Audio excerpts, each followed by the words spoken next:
एक बाबरी मस्जिद जो बनी थी वो करीब 1528 से 29 के बीच में 1528 या 1529 के बीच बनी।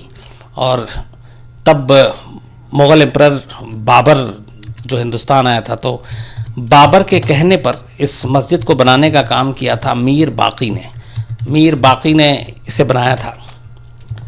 और तो करीब 1528-29 मतलब 16वीं सदी आप इसको कह सकते हैं, 16वीं सदी में। तो बनने के बाद सब कुछ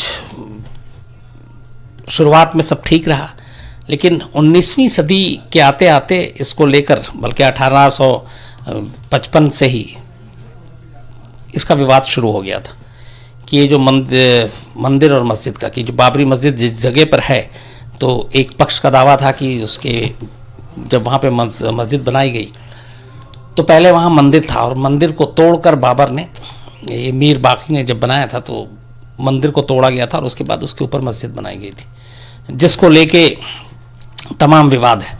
और इसमें सच क्या है, किसका पक्ष ज़्यादा मजबूत है, कमज़ोर है, ये जाहिर सी बात है मैं और आप इसका फ़ैसला नहीं कर सकते। मामला सुप्रीम कोर्ट में है। सुप्रीम कोर्ट जनवरी 2019 में ये तय करेगी कि इसकी सुनवाई कैसे होनी है, कब होनी है, तो अभी उसका फ़ैसला होना बाकी है। तो मैं इस दावे के बीच में जाने की बजाय ये पूरी चीज़ें कैसे हुई वो मैं आपको बताने की कोशिश करूँगा। 1984 में विश्व हिंदू परिषद VHP, इनके जो नेशनल प्रेसिडेंट थे, बल्कि इंटरनेशनल प्रेसिडेंट का भी नाम दिया जाता है, उन्होंने एक मुहिम चलाई थी। अशोक सिंघल उसके नेशनल प्रेसिडेंट थे। और वो ये था कि जो हिंदुस्तान में कुछ ऐसी जगहों की निशानदेही की गई जिसको लेके विवाद था, और उनका ये था कि ऐसी जगहों पे जहाँ पे मतलब मस्जिद है, और उनका ये था कि और वो मस्जिद जो है वो मंदिर की जगह को तोड़कर बनाई गई और ये सारी चीज़ें। तो उसको लेके VHP ने एक इनिशिएटिव लिया था उस वक्त और एक शुरुआत की थी, और उसके तहत ऐसी तमाम जगहों पे मंदिर बनाने का वादा किया विश्व हिंदू परिषद ने। और इसी के लिए पब्लिक के बीच में जाने का फैसला किया और पूरे देश में रथ यात्रा निकालने का ऐलान किया 1984 अप्रैल 1984 में विश्व हिंदू परिषद ने एक रेजोल्यूशन पास करके कि पूरे देश में रथ यात्रा निकालेंगे, और उन जगहों पे जहाँ पे उनके हिसाब से मस्जिद जो है वो बनाई गई, मंदिर को तोड़ के उन जगहों पे फिर वो मंदिर बनाएंगे। तो ये 84 में अप्रैल में पहली बार इसकी शुरुआत जो की थी वो अशोक सिंघल ने की। अब इसके बाद, इससे पहले थोड़ा सा अगर मैं आपको बताऊं, 1855 में एक महंत रघुबर दास हैं, उन्होंने क्लेम किया था कि ये जगह जो है ये मंदिर है यहाँ पे और राम जन्मभूमि है, और बाकायदा उन्होंने कोर्ट में उस वक्त केस किया, लेकिन मामला नाजुक था।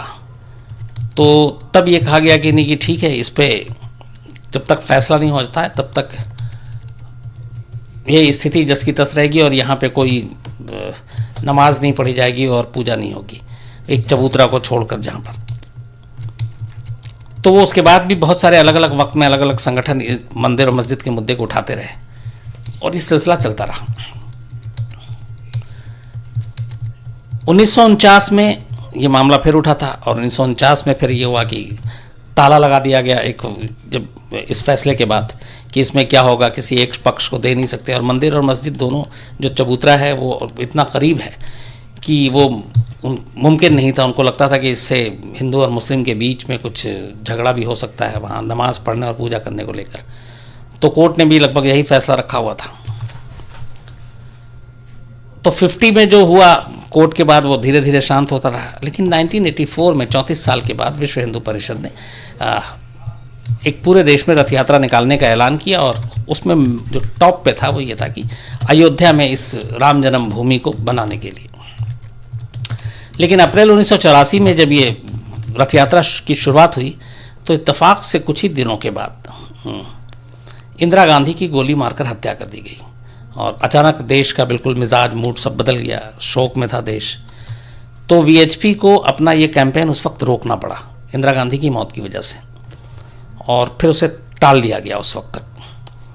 फिर उसके बाद खैर चुनाव होता है, राजीव गांधी प्रधानमंत्री बनते हैं, और उसके बाद जब धीरे धीरे सारे मामले नॉर्मल होते हैं, क्योंकि उसका फिर एंटी सिख राइट्स भी हुए थे इंदिरा गांधी की मौत के बाद, तो बहुत सारी चीज़ें थी। इसलिए अप्रैल 1984 में जो वीएचपी ने अपना शुरू किया था, सीतामढ़ी एक बिहार में जगह, वहाँ से अयोध्या तक की रथ यात्रा के साथ इस कैंपेन की शुरुआत की थी, लेकिन इंदिरा गांधी की मौत ने इस कैंपेन को रोक दिया।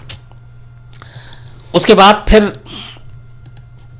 23 अक्टूबर 1985 को, मतलब एक साल के करीब बाद, वीएचपी ने फिर से इस आंदोलन को जिंदा किया और खड़ा किया, और इस बार तय हुआ कि देश भर में 25 जगहों पे ऐसी रथ यात्रा निकाली जाएगी राम जन्मभूमि को बनाने के लिए। और इसके लिए उस वक्त आंदोलन शुरू हुआ, अलग अलग रथ यात्राएं निकलने लगी, सब कुछ होने लगा। इसी बीच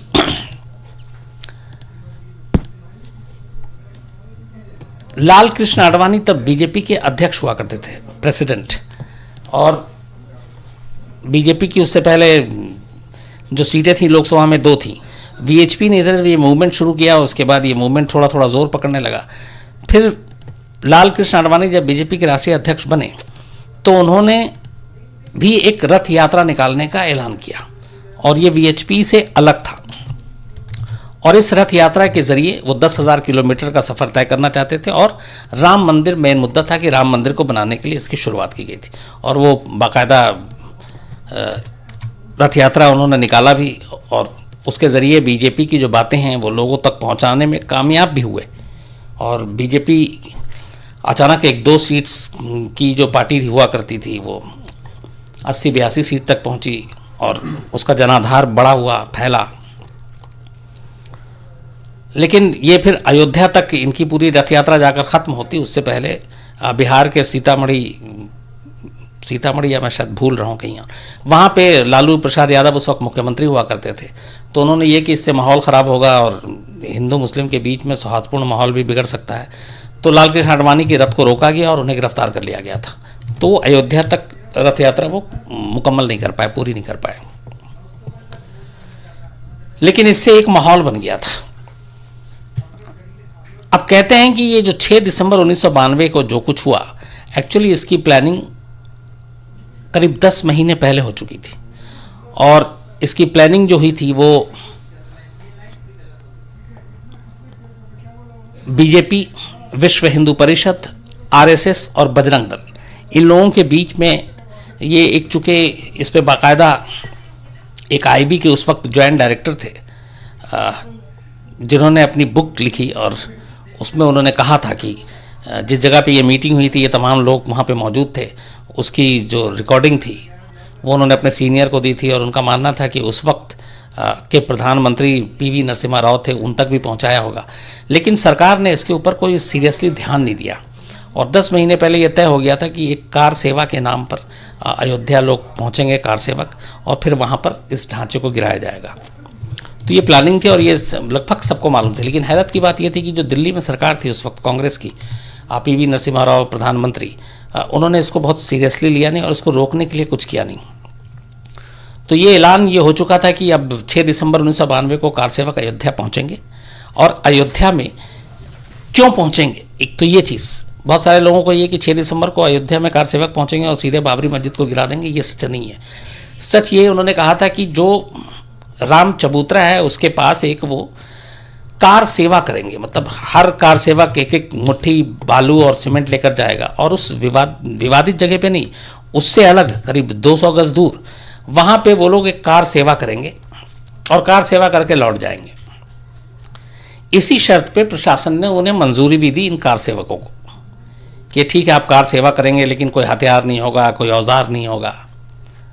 लेकिन ऐसा होता नहीं। इवन उस वक्त कल्याण सिंह थे बीजेपी के चीफ मिनिस्टर यूपी के, उन्होंने बाकायदा जब ये मामला सुप्रीम कोर्ट में भी गया कि कार सेवक इतनी बड़ी तादाद में वहाँ पहुँच रहे हैं, इधर रथ यात्रा निकल रही है और कुछ भी हो सकता है अयोध्या में, तो बतौर मुख्यमंत्री, बहैसियत मुख्यमंत्री, उन्होंने सुप्रीम कोर्ट में बाकायदा हल्फनामा दिया कल्याण सिंह ने कि सिर्फ कार सेवा होगा और वहाँ पे और कुछ नहीं होगा, और उस ढांचे की जिम्मेदारी और बाबरी मस्जिद की जिम्मेदारी मेरी है। और बाकायदा न सिर्फ सुप्रीम कोर्ट में बल्कि यूपी विधानसभा में भी उन्होंने ये आश्वासन दिया कि वहाँ ऐसा कुछ नहीं होगा और कोई तोड़फोड़ नहीं होगी, पीसफुल कार सेवा होगी, कार सेवक करेंगे और वहाँ से निकल लेंगे।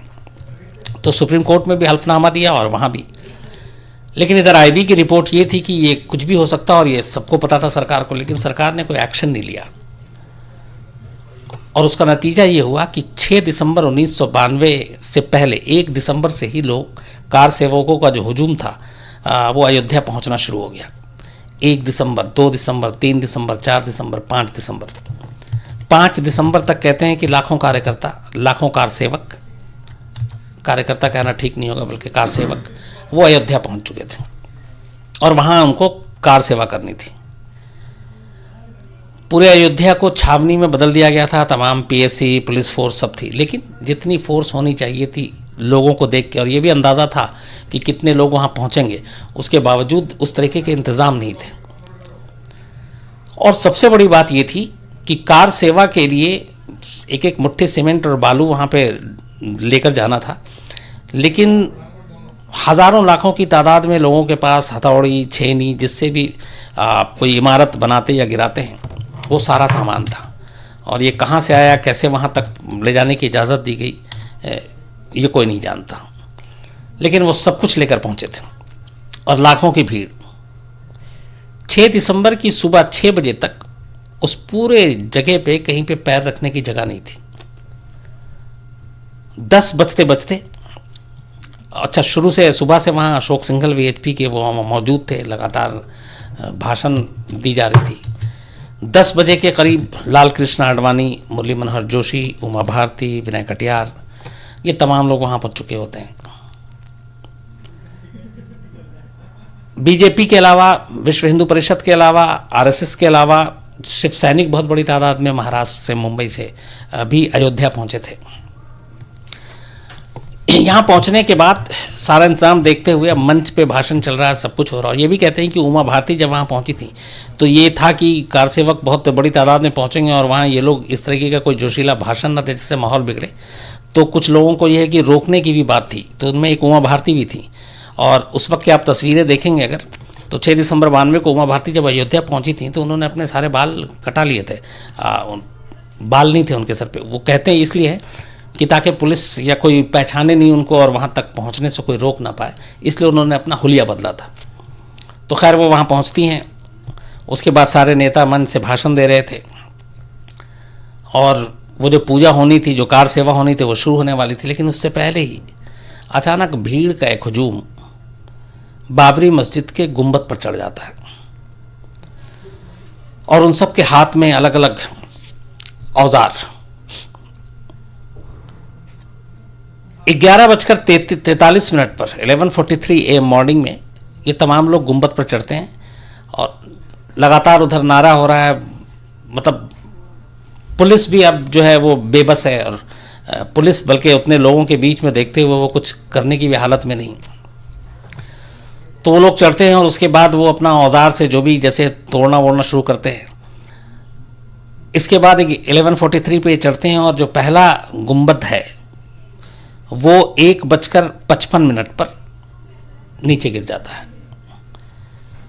पहले गुंबद को टूटने के बाद अब वहाँ पे जितने भी थे लाखों लोग, उनके अंदर और फिर ज़्यादा वो बेकाबू। अब नेता भी ऊपर से मन से बोल रहे हैं लेकिन कोई किसी के सुनने के लिए तैयार नहीं। मतलब अब सब कुछ बिल्कुल अस्त व्यस्त था। 3:30 बजे के करीब दूसरा गुंबद जो है वो तोड़ दिया जाता है। अब वहाँ पे लगभग ना पुलिस नाम की चीज़ थी, ना प्रशासन, कुछ भी नहीं। जब 3:30 बजे के आसपास, अच्छा उस वक्त एक ये भी थी कि 1992 में मोबाइल फ़ोन लगभग नहीं था इंडिया में, था ही नहीं। लाइव टीवी पे उस वक्त एक दूरदर्शन के अलावा और कुछ था नहीं जिससे हालात का पता चले। तो ये जो आपके वहाँ के हालात को जानने के लिए जो एकदम बिल्कुल अपडेट, वैसा कोई साधन उस वक्त नहीं था। तो और उस वक्त कल्याण सिंह लखनऊ में अपने दफ्तर में थे और वो कंटिन्यू जो लैंडलाइन है उस फ़ोन के ज़रिए संपर्क में थे अपने अफसरों से और उनसे पल पल की रिपोर्ट लिख ले रहे थे। इधर दिल्ली में भी जब खबर 3:30 बजे तक आई कि अब तो ये पीसफुल रहा नहीं और सीधे सीधे वो बाबरी मस्जिद को तोड़ा जा रहा है, तो यहाँ पे भी पैनिक फैली। लेकिन इससे पहले कि हालात का सब अंदाज़ा लगा पाते, करीब 5 बजे शाम को जो मेन गुंबद है बाबरी मस्जिद का, जो थी सबसे बड़ा वाला, उसको भी तोड़ दिया था। वो ज़मींदोज़, मतलब वो भी पूरी तरह से टूट जाता है। तब तक ये खबर अयोध्या और अयोध्या से धीरे धीरे होते हुए बाहर तक फैल जाती है और अयोध्या में ही दंगा शुरू हो जाता है। इसके बाद भोपाल, दिल्ली, सूरत, पता नहीं कितने शहरों में।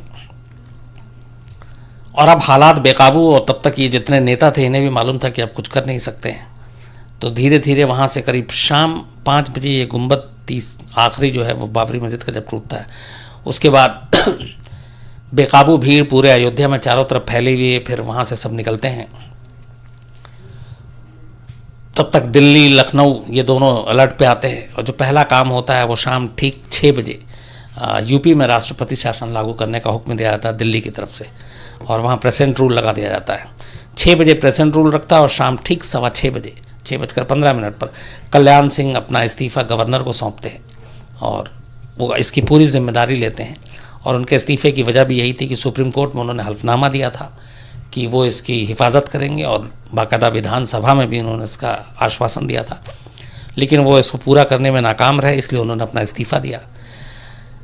अब उसके बाद हालात जो है एकदम अजीब से पूरे देश में थे। बात अब सिर्फ अयोध्या की नहीं रहती, बल्कि अयोध्या के बाहर हर तरफ ज़बरदस्त तनाव। जहाँ जहाँ ऐसे हिंदू मुस्लिम की आबादी ज़्यादा कम एक साथ थी, वहाँ फोर्सेस तैनात करने के लिए फ़ौरन हुक्म हुआ। लेकिन तब तक दंगा फैल चुका था और इस दंगे में करीब 2000 लोग मारे गए अलग अलग शहरों में। फिर सरकार भी जागती है, प्रशासन जागती है, चॉपर से बाकी चीज़ों से फोर्स भेजी जाती। फिर अयोध्या में उस विवादित जगह को पूरा अपने कब्जे में लिया जाता है। लेकिन अब वो अयोध्या से पूरा मसला उठकर देश में अलग अलग जगहों पे चला गया था, क्योंकि जिस तरीके से दंगे हो रहे थे वो बड़ा भयानक होता जा रहा था, तो वो रोकना बहुत ज़रूरी था। तो प्रशासन, पुलिस सब उसमें लग चुकी थी। इस बीच हालात और ख़राब तब होता है जब ये बात सिर्फ अयोध्या और हिंदुस्तान तक नहीं रही। बाबरी मस्जिद के गिराए जाने की खबर देश के बाहर भी पहुंची, और इसको लेके फिर पाकिस्तान में जब ये खबर पहुंची तो पाकिस्तान में कहते हैं कि गुस्से में वहाँ के लोगों ने करीब 30 मंदिर तोड़ डाले एक ही दिन में। और फिर जो हिंदू थे वहाँ पे अल्पसंख्यक, उनकी दुकानें, घर, उसमें भी आग लगा दी। बांग्लादेश में भी ये खबर पहुंची। बांग्लादेश में करीब कहते हैं कि 11 मंदिर को तोड़ डाले गए, और जो वहाँ पे हिंदू थे अल्पसंख्यक उनके घरों को आग लगा दी गई। गल्फ में इसको लेकर बहुत ज़्यादा विरोध हुआ, कुछ लोग यूएन तक में मामला लेकर गए। तो ये सिर्फ अयोध्या या हिंदुस्तान तक नहीं, बल्कि आस पड़ोस के सारे मुल्कों में भी इसका रिएक्शन हुआ। और उसके बाद तबाही जिस पैमाने पे हुई, 2000 लोग दंगे में मारे गए, लेकिन कहते हैं अरबों रुपए की संपत्ति जलकर खाक हो गई, बिजनेस ठप हुआ। उसके बाद इसका सबसे खौफनाक रूप थोड़े दिनों के बाद और देखने को मिला, जब मुंबई में दंगा, उस वक्त तक मुंबई में दंगा नहीं फैला था, उसके बाद फिर मुंबई में कुछ वक्त के बाद दंगा होता है, और सिर्फ अकेले मुंबई के दंगे में करीब 900 लोग मारे जाते हैं। और उस दंगे के बाद मार्च 1993 का वो सीरियल ब्लास्ट दाऊद इब्राहिम और टाइगर मेमन जो है वो हम सबके सामने था, जिसमें 200 कुछ लोग मारे जाते हैं। और पहली बार आतंक का इतना खौफनाक चेहरा हम सब ने देखा था 93 ब्लास्ट की शक्ल में। तो वो भी इसी अयोध्या से कनेक्टेड था, क्योंकि अयोध्या में बाबरी मस्जिद में जो कुछ हुआ, उसके बाद फिर दंगे फैले, उस दंगे धीरे धीरे देश के अलग अलग शहरों में फैला, फिर वो मुंबई पहुंचा और फिर मुंबई में दंगा हुआ, फिर मुंबई में उस दंगे का बदला लेने के लिए बाद में अंडरवर्ल्ड ने वहाँ धमाके कराए। तो कुल मिलाकर करीब बाबरी मस्जिद और राम जन्मभूमि विवाद ने 3000 से ज़्यादा लोगों की जान ले ली, अरबों खरबों रुपए की संपत्ति बर्बाद हुई। और उसके बाद ये 92 के बाद कुछ दिनों के बाद फिर खैर धीरे धीरे हालात ठीक हुए, लेकिन कहते हैं कि अगर उस वक्त दिल्ली की सरकार थोड़ी एक्टिव होती, पीवी नरसिम्हा राव थोड़ा इसके ऊपर अच्छा काम करते, तो ये सारी चीज़ें रोकी जा सकती थी। और उसका तरीका ये था कि पहले से चूँकि एलानिया कहा गया था, तो कार सेवकों को कार सेवा वहाँ पे करनी थी, उसके लिए बाकायदा कमेटी और जो जांच ये सारी हुई, उसमें कहा गया था कि उसमें हर पार्टी के एक चुने हुए जो नुमाइंदे थे या एक फ़िक्स तादाद में लोगों को भेजा जाता, उनको अपनी निगरानी में पुलिस प्रशासन, बल्कि सिर्फ पुलिस के भरोसे ना छोड़ा जाता, आप बाकी जो फोर्सेस हैं उसकी हेल्प ले सकते थे, और वो निगरानी में कार सेवा करके वहाँ से उनको वापस विदा किया जा सकता था। लेकिन ये सारी चीज़ें की नहीं, और इसके पीछे वजह भी यही है कि नरसिम्हा राव के लिए भी कहा जाता है कि इसके पीछे उनकी भी अपनी पॉलिटिकल वो थी कि राजनीतिक फ़ायदा कैसे होगा। तो हर पार्टी इसके नाम पर राजनीति और उसका फ़ायदा उठाना चाहती थी, और यही वजह है कि उसके वजह से बहुत सारे लोग मारे गए और एक बदनुमा दाग लगा हमारे देश पर। तो ये कहीं ना कहीं, इसको आप आम लोगों से हट जाएं तो ये पूरा पॉलिटिकल एक मामला था। मैं उसके बाद करीब करीब नहीं तो 1 दर्जन बार अयोध्या गया हूँ, 1 दर्जन बार मैंने अलग अलग शोज़ बनाए हैं, डॉक्यूमेंट्री बनाई है। आप यकीन मानिए, अगर आप में से बहुत सारे लोग नहीं गए हैं, 92 से लेके आज 26 साल हो गए हैं, वहाँ पे आप जिस किसी से बात कीजिए, चाहे हिंदू से मुस्लिम से, जैसे आज 6 दिसंबर है तो आज बहुत सारे मीडिया वाले फिर पहुँचे, तो उनका ये पहली लाइन ये होती है वहाँ के लोगों की, जो अयोध्या के ओरिजिनल लोग हैं, यार आप लोग क्यों बार बार 6 दिसंबर को आके हमें याद दिलाते हो कि 6 दिसंबर 92 में क्या हुआ था, हमें चैन से जीने दो। और उनका यही कहना है कि बाहरी लोग आकर हालात ख़राब करते हैं, बाहरी नेता यहाँ के माहौल ख़राब करते हैं, अगर हम पे छोड़ दिया जाए ओरिजिनल अयोध्या के हिंदू मुसलमानों पे, तो बोला हम तो इसको 24 घंटे में इस मसले का हल कर देंगे। लेकिन मामला नेताओं तक है, राजनीति तक है, इससे कमाई भी बहुत है। पता नहीं राम जन्मभूमि बाबरी मस्जिद के नाम पे कितने चंदे वसूले गए हैं, जो अरबों खरबों में होंगे, वो सब पैसे कहाँ हैं किसी को नहीं मालूम। दूसरा अफसोसनाक पहलू ये है कि इस बाबरी मस्जिद और राम जन्मभूमि विवाद के चक्कर में अयोध्या आज 26 साल से हिंदुस्तान के शायद सबसे पिछड़े इलाकों में से एक होगा। न बिजली है ठीक से, न सड़क है, न रोज़गार है। वहाँ के किसी भी आम आदमी से आप बात कीजिए, वो कह रहे हैं इस एक इशू ने उनकी ज़िंदगी को बर्बाद करके रख दिया। वहाँ कोई मतलब ऐसा लगता है कि उस मंदिर और मस्जिद के अलावा अयोध्या को और कुछ चाहिए ही नहीं। और इसीलिए किसी सरकार ने, चाहे वो बीएसपी हो, एसपी हो, अभी बीजेपी की सरकार हो, किसी ने कभी अयोध्या के विकास के लिए, उनके रोज़गार के लिए, उनके नौजवानों की पढ़ाई लिखाई नौकरी के लिए कुछ नहीं किया। अयोध्या का मतलब, वहाँ के लोगों का मतलब सिर्फ है, अयोध्या का नाम आता है तो बस बाबरी मस्जिद और राम जन्मभूमि, इसके अलावा यहाँ के जो लोग हैं वो जी रहे हैं, मर रहे हैं कैसे हैं, किसी सरकार को इससे कोई लेना देना नहीं। तो ये भी एक अजीब बदनसीबी है इस इशू को लेकर। दूसरा ये भी कहते हैं कि इस मसले का हल हो सकता था, लेकिन जब जब इसको करने की कोशिश की जाती है,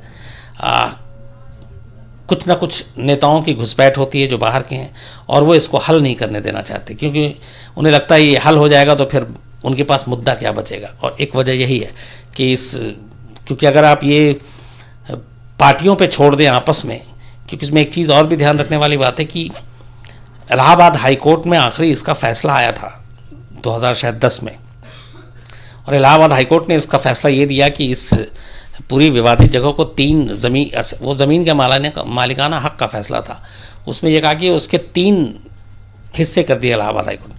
उसने कहा एक हिस्सा जो है वो राम चबूतरा रामलला के लिए, एक जो निर्मोही अखाड़ा हैं उनके लिए, और एक हिस्सा जो ज़मीन का है वो वक्फ बोर्ड जो बाबरी मस्जिद का जो दावा करते हैं, तो 3 हिस्सों में बांट दिया था। यह इलाहाबाद हाई कोर्ट का फैसला था, लेकिन इस फैसले को ना हिंदू पक्ष ने माना ना मुस्लिम पक्ष ने माना, और सुप्रीम कोर्ट पहुंच गए। और अब सुप्रीम कोर्ट में ही ये अभी मामला अटका हुआ है, जिस पे सुप्रीम कोर्ट ने लास्ट कहा है कि जनवरी 2019 में वो तय करेंगे कि इसकी सुनवाई कब होगी, कैसे होगी, डेली बेसिस पे होगी कि नहीं होगी। तो अब 19 में होगा, तो जाहिर सी बात 19 में ये फैसला आएगा कि इसकी कब सुनवाई शुरू होगी, फिर वक्त ही लगेगा। लेकिन एक चीज़ मान के चलिए कि ये मसला सिर्फ एक ज़मीन के टुकड़े का नहीं है, और इसीलिए कहते हैं कि, और दोनों पक्ष मजबूत दावे करते हैं, तो कोर्ट का जब फैसला आएगा तो वो जाहिर सी बात है कि किसी न किसी एक के ही पक्ष में आएगा, तो एक को निराशा होगी और एक की जीत होगी। लेकिन क्या ये वो मसला है जिसमें आप कोई एक ऐसा फैसला दें जिसमें एक जो हारे और वो मतलब उस हार को ईमानदारी से कबूल कर ले और खामोशी से रहे, इसको लेके बहुत शक और सवाल और गुस्सा भी जताया जाता है। बाकायदा कई बार तो ऐसा भी हुआ कि एक तरह से धमकी के बोल भी बोले जाते हैं। दोनों तरफ से। तो ये भी एक है कि सुप्रीम कोर्ट का जो फैसला आता है, क्या वो फैसला वाकई सब मानेंगे, ये एक बड़ा सवाल है। ये फैसला आने के बाद ही इसका पता चलेगा, क्योंकि जिस तरीके से अब तक होता आया है, वो सीधे सीधी दोनों पक्ष एक ही दावा करता है कि हम ये अपना दावा नहीं छोड़ेंगे। 26 साल हो गए हैं। इससे पहले आपको बताया कि कब से ये मसला चल रहा है। 1855 में हुआ, फिर 1949 में हुआ, अब 2019 में सुप्रीम कोर्ट जो भी है क्या कहती है देखिए।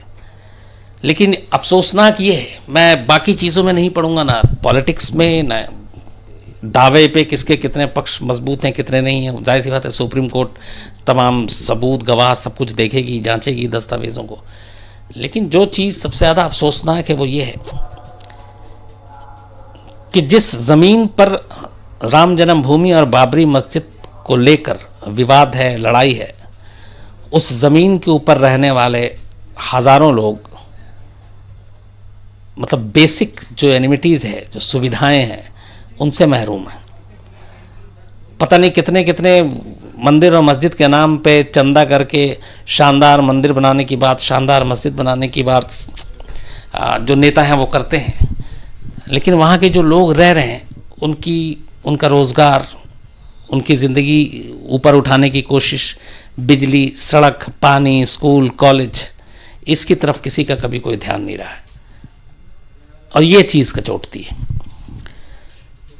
तो इसके बाद इसमें एक और चीज़ है जो मैं भूल गया आपको बताना, कि जब ये सब कुछ हो गया तो फिर इसमें एक इंक्वायरी कमेटी भी बैठी थी, और उस कमेटी ने, जस्टिस लिब्राहन थे, लिब्राहन आयोग ही इसको कहते हैं, उस कमेटी ने अपना पूरी जांच की और इसमें 68 लोगों को दोषी माना था, जिसमें लाल कृष्ण आडवाणी, मुरली मनोहर जोशी,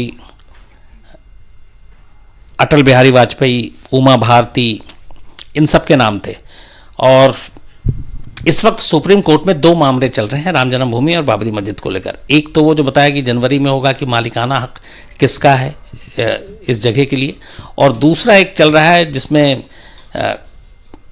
क्रिमिनल कॉन्स्पिरेसी के साथ जो बाबरी मस्जिद 6 दिसंबर 1992 को ढाई गई, उसके लिए कौन कौन लोग जिम्मेदार हैं, जिसमें 68 लोगों की नाम शामिल थे, जो मैंने आपको बताया, जिसमें लाल कृष्ण आडवाणी से लेकर उमा भारती तमाम लोग हैं। तो उनके खिलाफ क्रिमिनल कॉन्स्पिरेसी और इसकी साजिश के तहत मुकदमा, तो वो भी चल रहा है। तो इस वक्त एक साथ सुप्रीम कोर्ट में 2 मामले हैं, एक मालिकाना हक को लेकर और एक 6 दिसंबर 92 बाबरी मस्जिद को गिराने के लिए जो लोग जिम्मेदार थे, जो लोगों को भड़का रहे थे मंच से बैठकर, उनके खिलाफ। तो ये दोनों मामले हैं। फैसला भी किसी का हुआ नहीं है, फैसला आएगा। लेकिन सबसे बड़ी जो नज़र है लोगों की पूरे हिंदुस्तान की, वो सुप्रीम कोर्ट के उस फैसले पर है कि इस विवाद का सुप्रीम कोर्ट, देश की सबसे बड़ी अदालत, उस पर अपना क्या फैसला सुनाती है। तो ये थी पूरी 6 दिसंबर 92 की कहानी। और हाँ,